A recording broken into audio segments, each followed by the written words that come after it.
ఈరోజు మన మధ్యలోకి ఒక బ్రదర్ వచ్చారు. ఆ తమ్ముడు ప్రతి డిసెంబర్ నెలలో ఆ రోజుల్లో వారి ఇంటి దగ్గర తన ఉద్యోగస్తులందరినీ పిలిపించి, బంధువులందరినీ పిలిపించి సువార్త వినిపిస్తాడు. ఆ తమ్ముడు ఏ కంపెనీలో పనిచేస్తాడో ఆ కంపెనీలో ఇంజనీర్ ఆ సువార్త కొట్టడానికి వచ్చాడు. నాకు తెలిసి ఈయన చిన్న వర్కర్. ఆయన వచ్చి, బ్రదర్ నన్ను పరిచయం చేసుకున్నాడు. నేను హైందవ కుటుంబంలో నుంచి ప్రభు దగ్గరికి వచ్చాను. నేను అడిగా, సార్ మీకు ఎవరు సువార్త చెప్పారు సార్?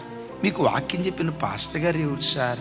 ఏ సువార్త కోటానికి వెళ్ళి ఏ చర్చికి వెళ్ళి మీరు వాక్యం విన్నారు సార్ అని అంటే, ఆయన నవ్వుతా, మా దగ్గర పనిచేసే మీ నాగరాజు గారు ఉన్నాడే, ఆయన ప్రవర్తనే ఒక సువార్త అండి.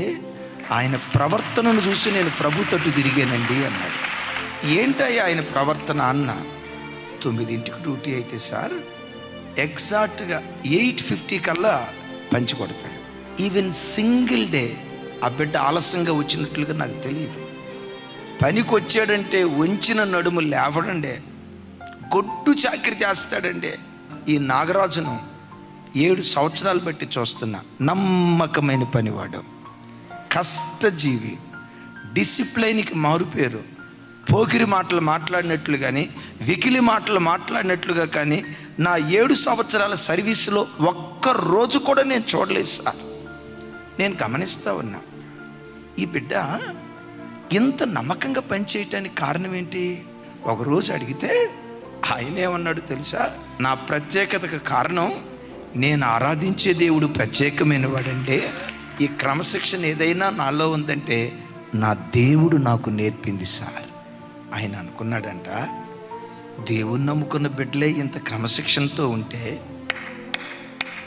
వీళ్ళు ఆరాధించే దేవుడు ఇంకెంత క్రమమైన వాడు కదానని ఆ రోజు నుండి బైబిల్ చదవటం ప్రారంభించాడట.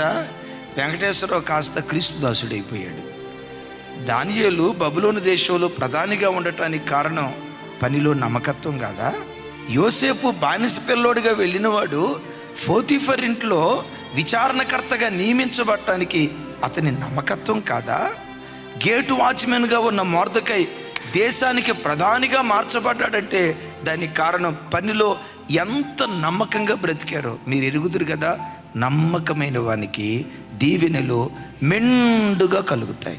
బిడ్లారా, మీరు ఎక్కడ పని చేస్తున్నారు? ఊడ్చే పైన, కడిగే పైన, బాసాలను తవ్వే పైన, సూపర్వైజర్ పైన, ఇంజనీర్ పైన, కలెక్టర్ పైన, డాక్టర్ పైన, పని ఏదైనా.